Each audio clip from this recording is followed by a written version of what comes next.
जी हाँ साथियों, आप सही देख रहे हैं। पीएम मोदी के अब प्रिंसिपल सेक्रेटरी शक्तिकांत दास हो गए हैं। 6 साल तक आरबीआई के गवर्नर पद पर कार्य कर चुके हैं और लगभग 75 दिन में वो पीएमओ पहुंच गए। तो आइए, आज के क्लास में मैं आप लोगों को शक्तिकांत दास के विषय में भी बताता हूं। उन्होंने अब तक क्या क्या कार्य कर दिए हैं उस विषय पर बताता हूं, और इस पूरे टॉपिक पर वृहद विश्लेषण करता हूं। इसके पहले आपको एक जरूरी सूचना दे देता हूं। तो दोस्तों, क्रैकेडमी यूट्यूब चैनल ने आप लोगों के लिए एक बेहतरीन सफलता फाउंडेशन बैच, जो कि ऑल वनडे गवर्नमेंट एग्जाम को टारगेट करके प्रारंभ किया गया है। और दोस्तों, इसमें आपका SSC, bank, railway, UP police, UPSI, लेखपाल, यूपी पेट और भी अदर एग्जाम को टारगेट करके ये आपका बैच स्टार्ट किया गया है। दोस्तों, 100% जॉब गारंटी है। आप यदि इस बैच से जुड़ते हैं, आपको एक जॉब जरूर दिलाया जाएगा। यदि आपका एक जॉब नहीं होता है, आप पैसे वापस ले जाइए। फीस महाशिवरात्रि ऑफर है। 1 मार्च तक आप यदि एडमिशन लेते हैं तो आपका जो फीस है वो 999 की जगह 899 रुपए है। दोस्तों, live classes, free PDF, free notes, all topic test, doubt session, 1 year validity, unlimited video watch, free mentorship. आप कॉल करिए 8004394194 पर। ये आपका कॉल नंबर है। व्हाट्सअप करिए। ये हमारा टेलीग्राम चैनल है। आप क्रैकेडमी 1 टेलीग्राम पर सर्च करेंगे, हमारा चैनल मिल जाएगा। आप यहां से भी जुड़ सकते हैं और कांटेक्ट करिए। आपका फ्री मेंटरशिप मैं करूंगा। तो चलिए, अब मैं आज के टॉपिक पर आता हूं। प्ले स्टोर से यदि क्रैकेडमी ऐप डाउनलोड नहीं की है तो आप प्ले स्टोर पर जाकर क्रैकेडमी ऐप डाउनलोड कर लीजिए। ये जो तस्वीर है, ये तस्वीर आप 1 अप्रैल 2024 का है। उस दौरान मुंबई में आरबीआई, क्योंकि आरबीआई का मुख्यालय कहां पर है? मुंबई में है। तो मुंबई में आरबीआई के 90 साल पूरे होने के अवसर पर आयोजित एक समारोह के दौरान पीएम नरेंद्र मोदी को आरबीआई गवर्नर शक्तिकांत दास ने स्मृति चिन्ह भेंट किया था। वहीं से काफी गहरी मित्रता हुई और आज उसका परिणाम है कि 75 दिन के अंदर अंदर वो पीएम मोदी के प्रिंसिपल सेक्रेटरी बन गए हैं और पीएमओ पहुंच गए हैं। ये अपने आप में बहुत बड़ी बात है।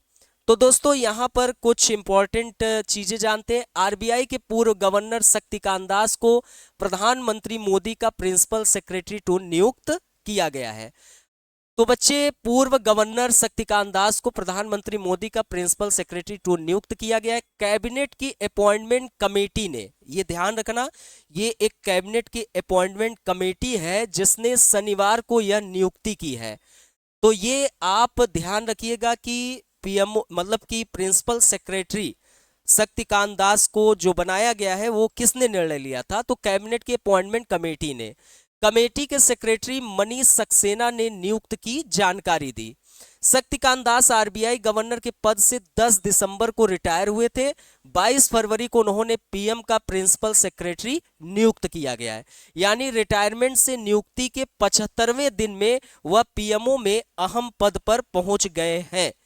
फिलहाल पीके मिश्रा प्रधानमंत्री मोदी के प्रिंसिपल सेक्रेटरी के नंबर 1 पोजीशन पर है। कौन? पीके मिश्रा, वो नंबर 1 पर है। शक्तिकांत दास नंबर 2 पर होंगे। मतलब इसीलिए इनको प्रिंसिपल सेक्रेटरी 2, मतलब कि पीके मिश्रा फर्स्ट स्थान पर होंगे और आपके शक्तिकांत दास वो सेकंड नंबर पर होंगे।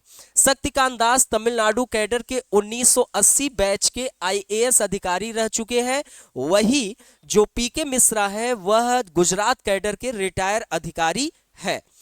शक्तिकांत दास भारतीय रिजर्व बैंक के 25वें गवर्नर के अलावा भारत के G20 शेरपा और 15वें वित्त आयोग के सदस्य के रूप में भी काम कर चुके हैं। तत्पश्चात इनको आरबीआई के गवर्नर पद मिला था, जो कि 25वें नंबर के गवर्नर बने। उन्होंने अपने 42 साल के कैरियर में वित्त, निवेश, बुनियादी ढांचे के क्षेत्रों में भी अपना कार्य कर चुके हैं, सेवा दे चुके हैं। 1980 बैच के आईएएस अधिकारी हैं शक्तिकांत दास। अब इनसे जुड़ी कुछ उपलब्धियां जानते हैं। शक्तिकांत दास 1980 बैच के आईएएस अधिकारी हैं। वे तमिलनाडु कैडर के अधिकारी रहे हैं। 2017 मई तक वे इकोनॉमिक अफेयर्स के सेक्रेटरी थे। ठीक है, 2017 तक।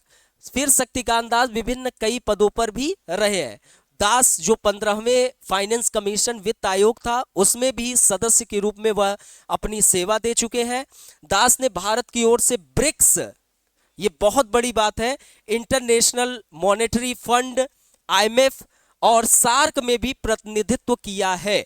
मतलब कि अंतर्राष्ट्रीय मुद्रा कोष, ब्रिक्स और सार्क, इन जैसे संगठन में भी अपना उन्होंने प्रतिनिधित्व किया है। नवंबर 2016 में जब नोटबंदी हुई थी तब भी दास ही मुख्य मोर्चे पर रहे थे, मतलब कि यही मुख्य मोर्चा संभाले थे।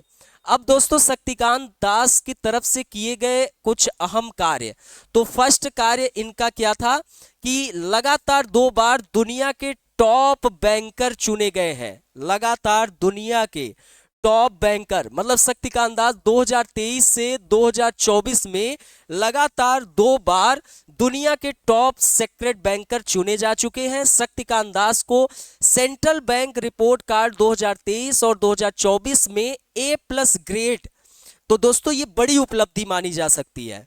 मतलब कि आज उनको पीएमओ पद मिला है तो इन सभी बृहद उपलब्धि के कारण ही मिला है। ठीक है, हालांकि पहली पसंद पीके मिश्रा है। सेकंड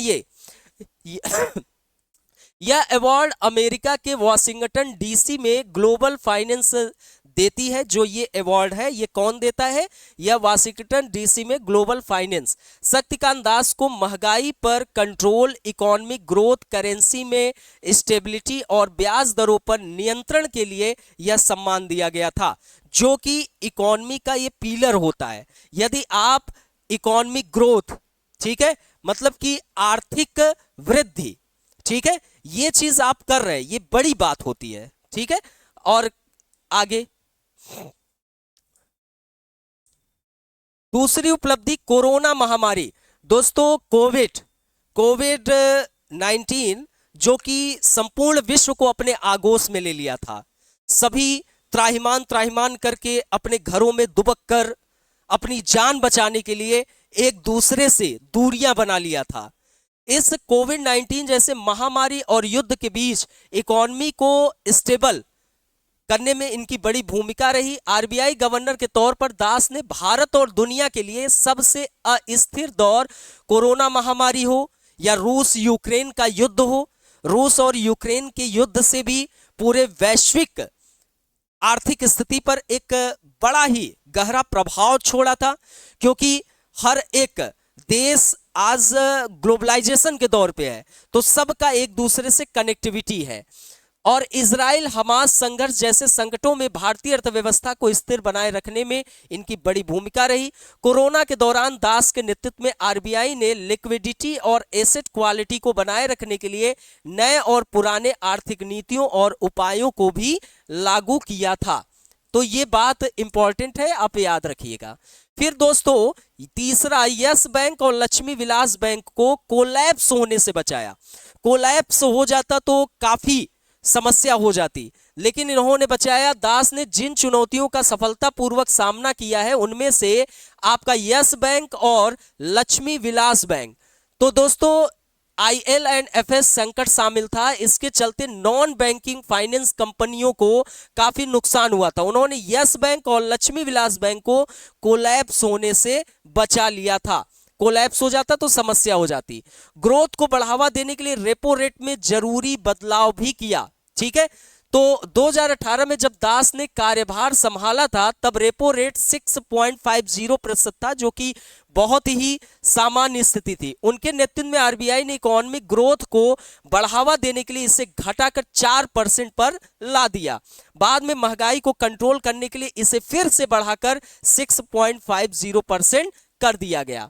फिर बैंकों का एनपीए घटाने और मुनाफा बढ़ाने में भी इनका बृहद योगदान था। दास के कार्यकाल के दौरान देश के लिस्टेड बैंकों का नॉन परफॉर्मिंग एसेट यानी एनपीए, इसका फुल फॉर्म याद रखना, एग्जाम में पूछ सकता है। एनपीए का फुल फॉर्म क्या? Non performing asset.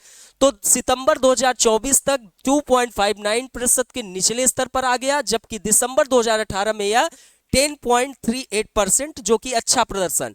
इस दौरान बैंकों की प्रॉफिटेबिलिटी में भी उछाल आया और बैंकों ने वित्त वर्ष 2023 में 2.63 लाख करोड़ रुपए का मुनाफा दर्ज किया, जबकि वित्त वर्ष 2018 में बैंकों को 32,400 करोड़ रुपए का घाटा हुआ था। तो दोस्तों, ये शक्तिकांत दास से जुड़ी उपलब्धि थी, आपको शॉर्ट में उनकी उपलब्धि बताया। और वर्तमान समाचार यह है कि वो अब पीके मिश्रा के बाद प्रधानमंत्री नरेंद्र मोदी के प्रिंसिपल सेक्रेटरी टू सेकंड पसंद हो गए हैं, और यह एक बहुत अच्छी न्यूज है, आपके एग्जाम के दृष्टिकोण से काफी इंपॉर्टेंट है। आप लोग कमेंट बॉक्स में बताइए कि आरबीआई के गवर्नर के रूप में उन्होंने पद कब संभाला और ये कैसरे नंबर के आरबीआई गवर्नर बने। मिलते हैं अपने नेक्स्ट वीडियोस में। आप लिंक को जरूर शेयर करिएगा, चैनल को सब्सक्राइब नहीं किया तो सब्सक्राइब कर लीजिएगा। धन्यवाद।